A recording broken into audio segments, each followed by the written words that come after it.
My name is Seta Hovaginian. Before that, my maiden name was Dangurian, Seta Dangurian. I come from Syria. I born in Syria. My father's name was Manuk, and my mom's name was Lucy. My mom and dad, they have born in Marash, Turkey. They have come from Marash in 1920, after 1920, because they have born there and came to Aleppo, Syria. Marash is our was Armenian homeland. There were a lot of Armenians there, but they were killed in genocide. In 1915, they deported Armenians, but the Armenians went back to their homes. They thought that the French people came, they will be happy again, they will be in their homes, but French betrayed them. They went in one night. They didn't say anything to Armenian people. They left, and Turks came and killed them in one church. They killed a lot of people by burning the church. They were alive inside. People were alive inside in the church. So then again Armenians moved back to Aleppo, and so I was born in Aleppo, Syria. And what year were you born in Aleppo? What? What year were you born in Aleppo? 1947. 1947. And did you have any siblings in Aleppo? Yes, I had one brother and one sister. My sister in LA now, and my brother in Canada, Montreal. And how long did you live in Aleppo for? I was 42 years old when I came to Sydney. I traveled to Sydney, migrated to Sydney, Australia. Okay, very interesting.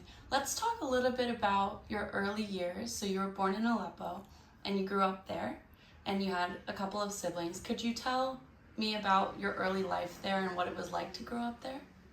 It was very beautiful life, I can say, because Armenians were better off by now from when 1920 to 1947 and 1950s, let us say. I had a good childhood, I can say, whatever in the world, the paror, what in English I'm not remembering. We were a well-off family. My father was a mechanic and he earned very well money, and we lived very well. But later on, when I got married when I was 20 years old, nearly 21, my old mother-in-law and in-law's family came to Australia. But I married to a man that he was much better in financially, much better. I didn't want to migrate to anywhere, but later on things came up so that we should have moved from there. But our life in Syria was very, very good, very good. I enjoyed those 20 years that I was married. What was it like going to school in Aleppo? Schools, I went to Armenian evangelical schools. One was Seferian's Brotherhood, evangelical, and I'm very grateful that I had Christian heritage. I learned there very much about the Bible, and then I went to Bethel School.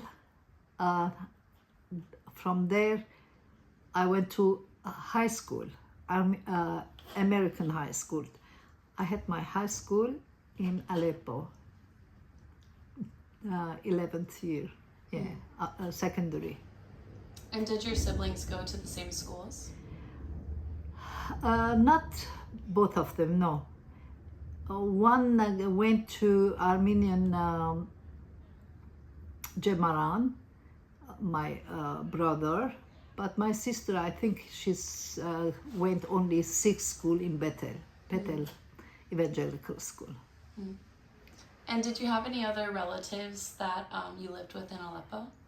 Yes, I had my mother's sisters and my grandmother and grandmother's sisters and their families and the cousins. But gradually, little by little, everybody migrated to America, Canada or Australia. And did you speak Armenian only at home? Yes, we Okay. did. We did only Armenian, yeah. Were there a lot of Armenians in your neighborhood? Yes, of course. We were a neighborhood that they set villas, all Armenian. Nobody sold the houses to other religion people, all Armenians. So they only would sell the houses to Yes, Armenians? yes. And we had those clubs, Armenian clubs, and Armenian churches as well. Well, we had Badaniyat Chanits in evangelical schools, so they were very effective tools for young people to grow up in Christian life. Yeah, that makes a lot of sense. And were you involved in any other kinds of activities growing up, or what did you like to do when you were Yes. growing up? As I said, I was in Badaniyat and Chanits first. Afterwards, I was in Suryo Oknutyan Khach, as now they say there is one name for it, worldwide home. It's High Oknutyan Miyutun, but it was in Aleppo, Surya High Oknutyan Khach, Soch saying. And I was there for a few years, and I worked very well and I enjoyed working there. I learned a lot in those social gatherings. I was in church as well. And afterward, when I came here, I was in Sydney. I was a member in my church, which is this church, Armenian Evangelical Church in Sydney. Ուրեմն ես համասկայնի ադենաբեդուհին էի, շատ մասնաճյուղի, եւ նույն ադեն վերջը շրջանայինի անդամուհի էի, եւ շատ մկորձունեություններ ունեցած ենք հոն ես Սայատնովայի համար թատրոն մբադրաստած եմ եւ շատ լավ ընդունելություն կդած է, վերջը մեր եկեղեցվո մեջ երեք նոր թատրոններ գրած եմ, դրամաներ գրած եմ, բայց քրիստոնեական դրամաներ գրած եմ, որը անցյալ տարի մեկ հատ խաղացվեցավ եւ շատ լավ ընդունելություն կդավ, եկեղեցվո գոմե էր, բայց ասիգա, ուրիշ ինչ կա, ես հոգապարծության մեջ եղած եմ, խնամակալության մեջ եղած եմ, դիկնանց վարչության մեջ եղած եմ, միշտ ներգայիս նորեն Սուրբ Գիրքի սերտողություններ գնենք, որ գթարգմանենք եւ Zoom-ով մեր դիգիններուն կբացատրենք, այս գործունեություններով կզբաղվեմ հիմա ներգայիս. Let's talk a little bit more about when you moved to Sydney. So you got married when you were 21. Yes. And then you lived in Aleppo for another 20 years. 20 years. What was your young adult life like Okay. in Syria? Yeah, in Syria, ladies don't work. Because I was coming from a well-off family, I had people coming and helping me with my 4 children to grow up. My mother was with me for 10 years, and every day my sister with her 3 or 4 children used to come to me, and we have a ball in my house. Our children was all together. So this was I am very fond of children, and I'm very fond of people. I like people and I like to entertain people. So my when one of my daughter's birthdays come, I go and bring my auntie's children also. So my house always was entertaining place. It was a big house. I liked entertaining, and that was my life. Very nice. Yeah. And so you have 4 daughters, right? Yes, I do. Were they all born in Aleppo? Yeah, they were born in Aleppo. One married in Aleppo. After 3 months, we came here. She was there, and she had 3 children there. But nowadays, she's there, but her children are in Sydney because of this war situation. They came here. They live here. They have children here. Her daughter has 2 girls, and her son has 1. And the third child, a girl, just married last month in LA. Wow. Yeah. And so she lives in LA now? Yes. Okay, very cool. So now let's talk about when you moved to Sydney. What motivated you to come to Sydney? It was my husband's work.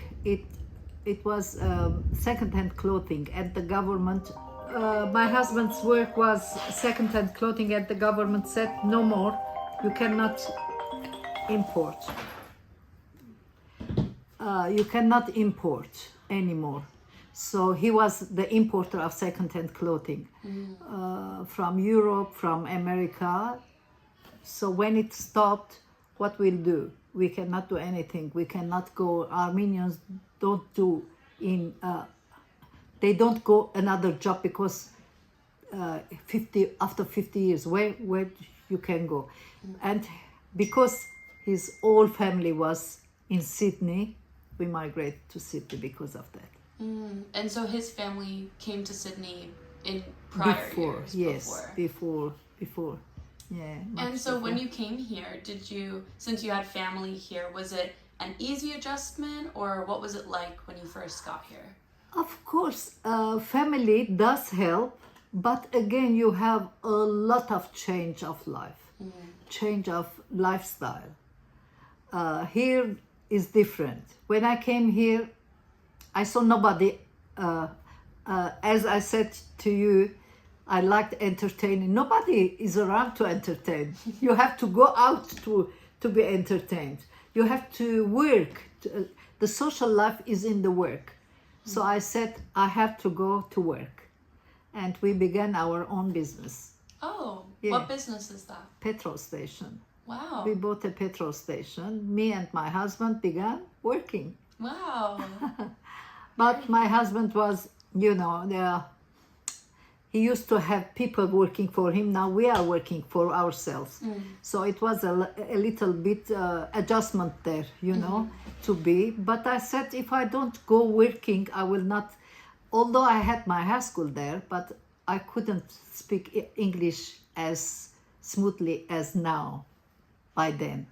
So I said I should go work to see people, to see Australians. Of course, we went to technical college as well. He for English, I went for accounting. And then something happened. I went to theology school when I was 61 years old. And I had my Bachelor of Ministry. Wow. Yes. Very, very cool. So you were, I think you said 40 when you came here, right? Yes. And so you ran your business with your husband for another 20 years. Yes, that's right. And then you went to school to get your bachelor's of ministry. Yes, that's right. What made you decide to do that?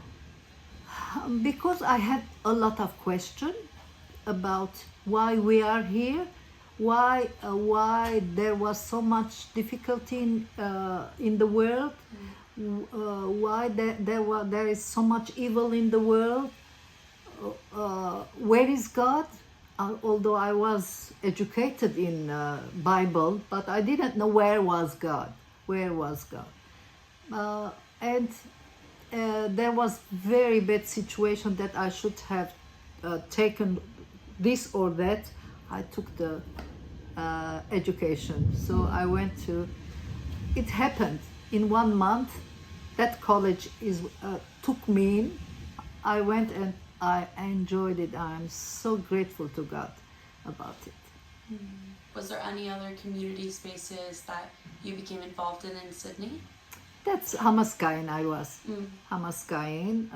I learned a lot, of course, but I worked a lot with to bring new things in Hamaskayan, because it was very they needed to be renewed. There was new things that I brought. I invited people. We invited, of course, that committee. I was in the committee, and we did a lot of nice things. Invited people from England, Armenia, and it was a very joyful years for me in Hamaskayan. Yeah, it was very good for me, and to grow up in Mashagotain things, in cultural things. And I love Armenian culture. Yeah. So you stayed pretty involved in the Armenian Yes, community. I'm very, very busy always. Very busy. You said your children, they migrated from Syria to Canada and... No, my brother. Your brother went to Canada. Yeah. My children are here. 3 of them are here. Sydney. 1 is in Syria yet. I see. Did they live with you when you first came to Sydney? Yes, that's right. They lived with me, and they went to unis, and they are married now. And I have 9 grandchildren and 5 great-grandchildren. So you have lots of generations in your family. How have you seen Armenian identity carry down through the generations? I try very hard for that. I and my husband used to have a day for the family, or every Friday I used to cook very Armenian food, mazunov küfte, whatever they like, Armenian dolma, sarma, those things. And whoever can come, they used to come, and they are very fond of each other. So getting all the grandchildren together. Although of course, the new generation will not be as us. I don't think so. The generation is getting scattered. New generation. In what kinds of ways? Because we know that from the churches are going not as Aleppo.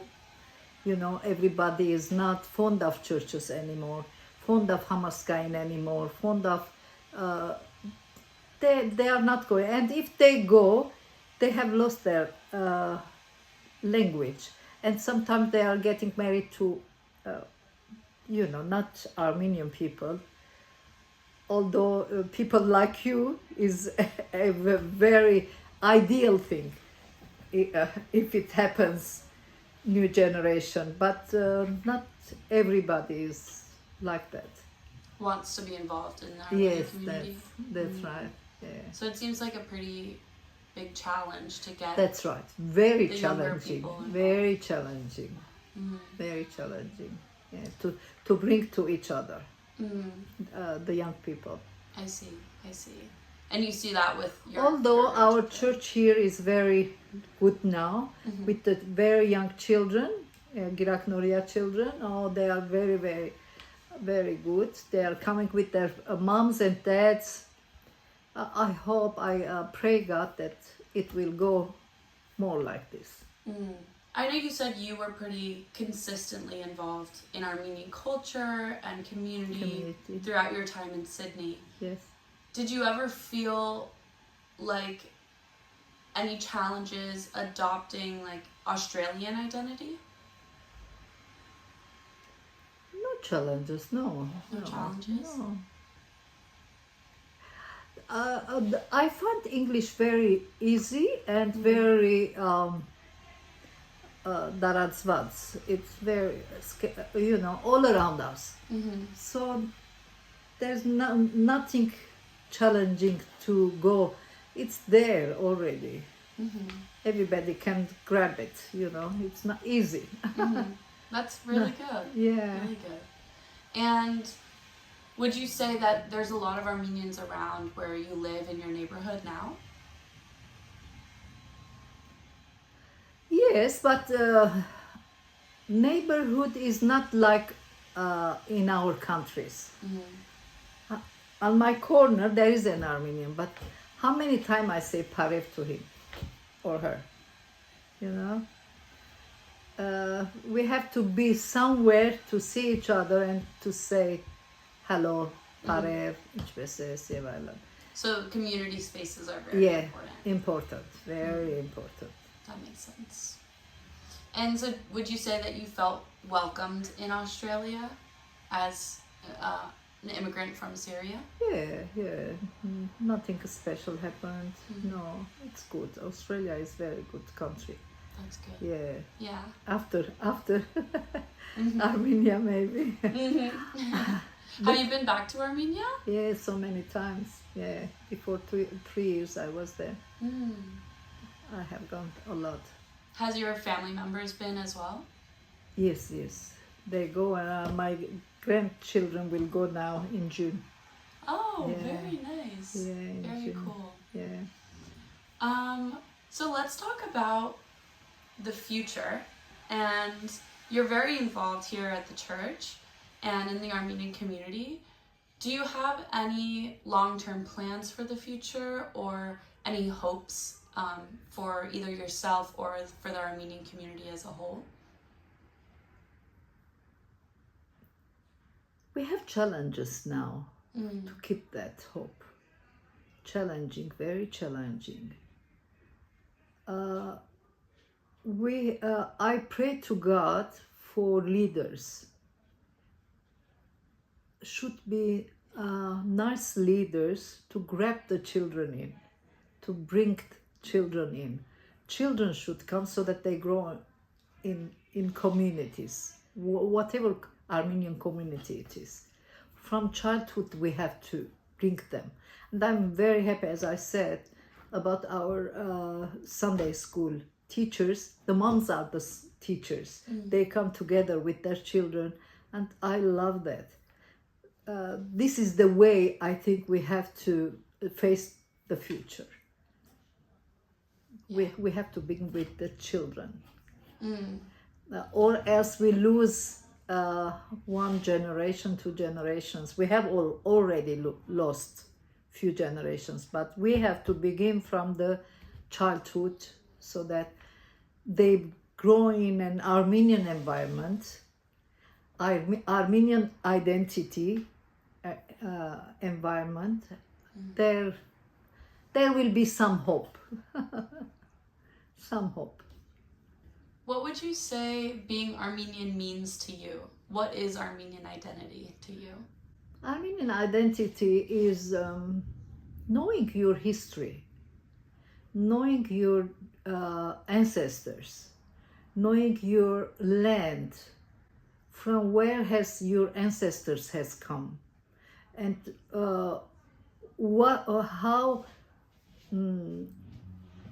how they were, what genetics they had. I believe in genetics, Armenian genetics. Armenians have been very, very noble people, noble with their enemies, noble with their wives. I believe in Armenianness. I love Armenians, because Armenians are very noble people. But nowadays they are losing. I hope, I'm saying, a leader comes and rescues us from this, as if we are losing. But if there is a leader, very good leader, Armenian leader, that inspires all these young people, we will have a hope in future. And what do you think is the hope for Armenia in the future? We should not lose hope. We should have hope. There are some people of my generation that sometimes they lose hope, but I'm against that. We should not lose hope. We have to work. We have a lot of work to do. We have a lot of challenges, but we have to work and pray God. We have to pray God because we are first Christians, in the world. So we have to work towards that, and God will help us.